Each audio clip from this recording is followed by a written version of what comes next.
You ask Tiger to solve. This deals with linear equations with one unknown. The final result is b equals 6. Let's solve it step by step. Simplify the expression.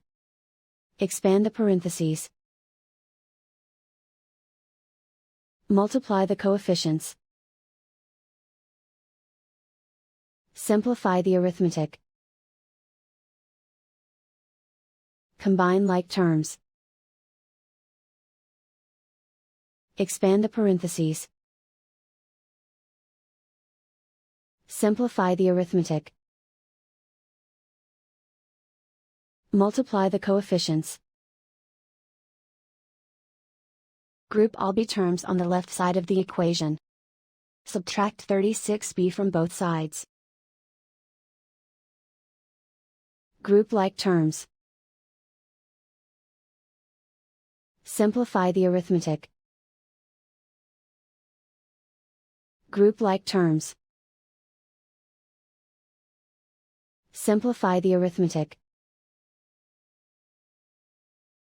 Group all constants on the right side of the equation. Subtract 42 from both sides. Simplify the arithmetic.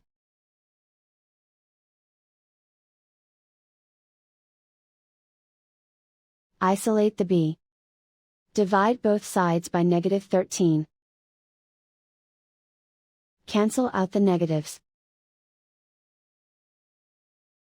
Simplify the fraction. Cancel out the negatives. Find the greatest common factor of the numerator and denominator. Factor out and cancel the greatest common factor. And so the final result is b equals 6.